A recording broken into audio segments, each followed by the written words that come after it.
our third week in India epitomised the way it can throw both amazing highs and frustrating lows at you. In this episode, we cannot deny the unique experiences that each day brought, which taught us the importance of keeping a positive attitude to all that came our way.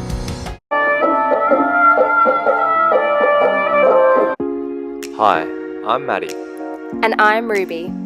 We left Australia over a year ago on an adventure around the world. And now we want to invite you along for the ride. Welcome to His and Her Travellings. Well, hello, welcome back. Where are we, Mads? We're in the desert.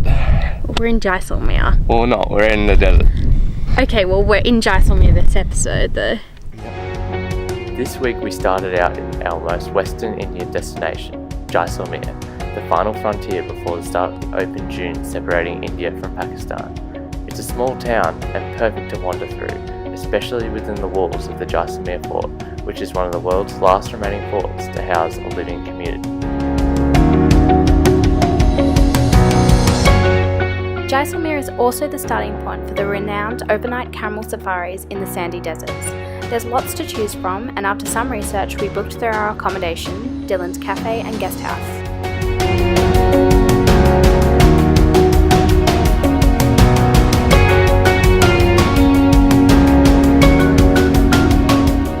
We were taken out in the afternoon in a 4x4 to meet up with a camel driver and his steeds. After a couple of hours riding, which was more than enough for my delicates, we settled in to our open-aired home for the night. It was amazing to experience a desert sunset, traditional dinner and a few beers under the stars, before falling asleep to the cool desert breeze.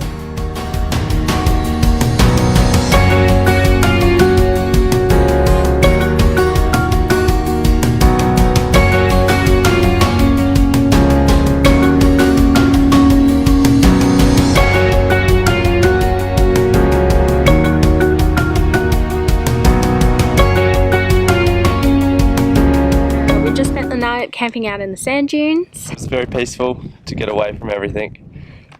See the stars under moonlight and just sleep on these little beds set up for us. We ventured out on a couple of camels and I was on old mate Johnny. Very bumpy ride and don't think I'm going to be having children anytime soon. That's good to know. Yeah. The following morning, after sunrise, chai and breakfast, we headed back to Jaisalmer. Overall, the experience was an enjoyable one, but apart from our fellow companion Dash, it was lacking a more social vibe. Also, I wish we could have gone further into the wilderness where signs of human existence such as wind farms weren't visible.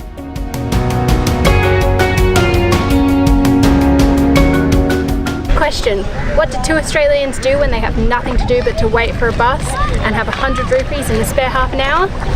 We get ourselves a swan. Pedal one! Hang on. Oh, collision.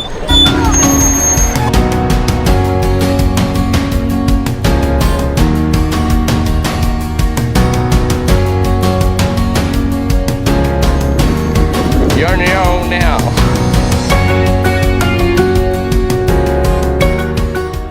We had no idea about the pedal boats, but if you head down to Gaddi Cigar Lake, you can rent many different types for a very reasonable price.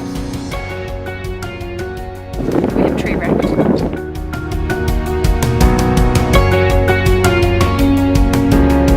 In India, you're subject to a bit of attention. A lot of attention. And a bit of bowling that extends to even on a paddle boat. They're just always around you, everywhere. For our stay in Jaisalmer, we were off on our first Indian bus, headed for Udaipur.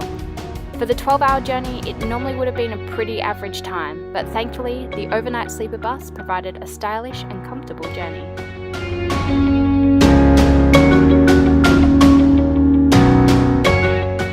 After checking into Hostel Crawl, and with the prospect of rain combined with upset stomachs, we had to slow our travel right down, which I wasn't a fan of. Well, hello guys.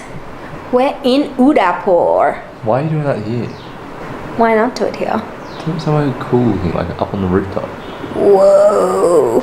So we've been spending a lot of time in this room for a few reasons. One, because we need to catch up on editing. And two, because it's not Delhi belly, because we don't have food poisoning, but... We're definitely like lactose intolerant from trying to be vegan this past year. Yeah, and so it's hurting us to be here, and our stomachs are not thanking us for the food. Nope. And like sometimes we think a dish is safe because we've had it before and it hasn't affected us, and then yesterday we had like virtually the same thing we had the other day and it just ruined our insides. So that is the reality of traveling India. If you're vegan here, oh, good luck. Everything has butter in it, everything has milk in it. Very easy to be vegetarian. We haven't had any problems that way. But like to be vegan here, you can end up just eating bananas, and even they aren't like fantastic either. No, they taste weird. But yeah, that's the realities of traveling.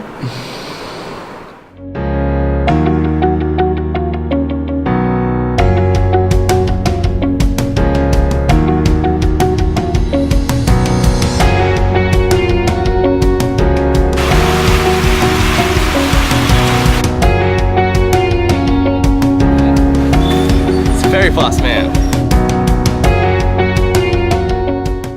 We finally got out and about in Udaipur, but despite a few bursts of intermittent rain, we decided to hike up to see the city from above.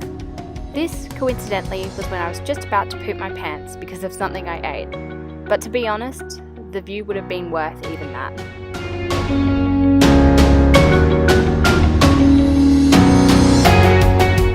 At 7 PM, it was then time to see one of the must-dos of Udaipur, the Bagor Ki Havali cultural dance. It was a fantastic evening with music, dancing, puppets and some impressive twirling. If you are ever in Udaipur, it is really a must-see.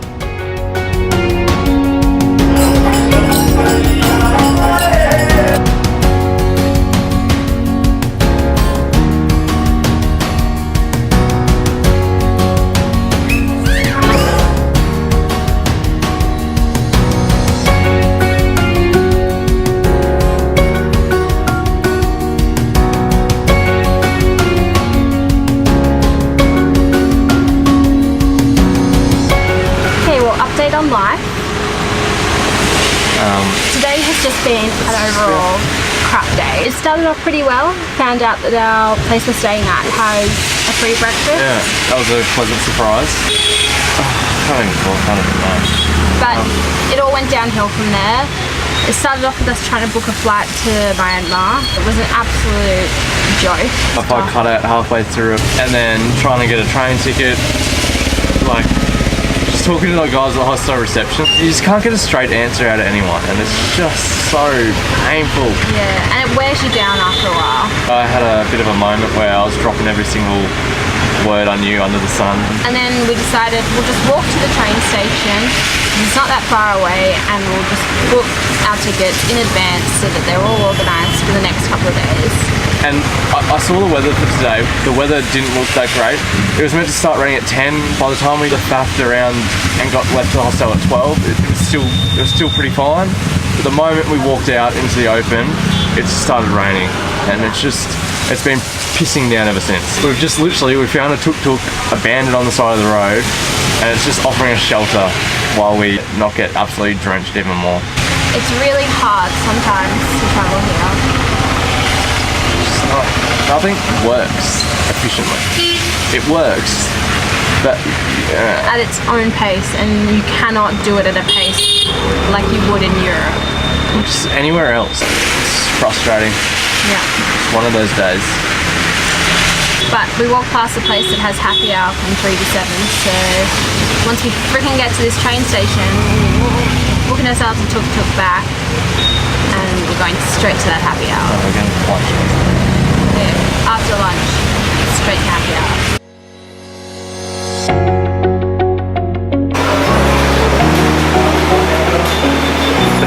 In trouble.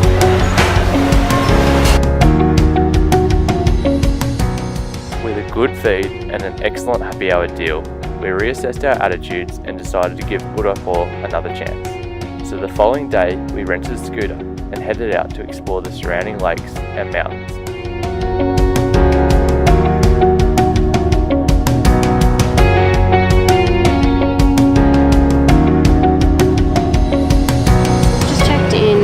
The Sangar Palace, or the Monsoon Palace, and we just wanted to point out how much foreigners get ripped off the entry prices and everything else. So right now, to get into this place, for a non-Indian citizen, we have to pay 300 rupees each, so that's 600 rupees, which is roughly 12 Australian. 12 Australian dollars. Yeah. And then on top of that, because we have a scooter today, we also would have to pay 30 rupees to drive. Which is not nothing, it's 60 cents. Which is fine. But if we don't have a scooter, we have to pay 200 for a Jeep to take us up there. Or 90 to actually like do a shared one. And then on top of that, we also have to pay a camera fee of 900 for foreigners for Which is a like camera. $18. That's ridiculous. Which is just so dumb. And we've had on TripAdvisor and we've seen photos that the palace isn't anything special. It's a nice view apparently, and yeah, it looks amazing up on top of the peak, and you could probably get a 360-degree view. But you can also get that from another hill on the other side for free. Yeah, we'll just walk up that later on. Yeah. And it's, you know, being better looked after and maintained than this place. So, yeah. I don't know, it's just one of those things where you have to decide whether or not you want to support like that infrastructure. So, anyway, there's some food for thought.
Headed back into town for the afternoon and jumped onto a boat to experience Udaipur by water. For 250 rupees per person and 20 minutes crammed into an overloaded boat, you could probably give it a miss if you're on a tight time or money budget. But if you get there before 11 AM, it is cheaper and worth giving it a go.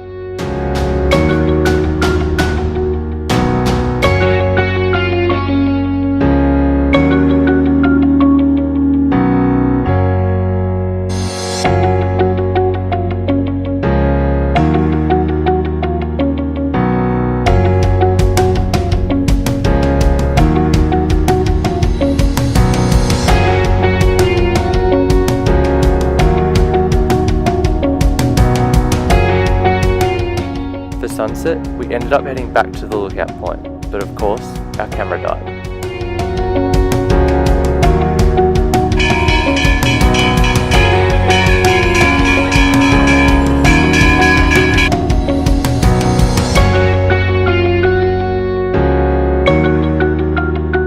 For our last day in Udaipur, we explored the Jagdish Mandar temple, did a spot of shopping and spent the afternoon sitting by the water reading.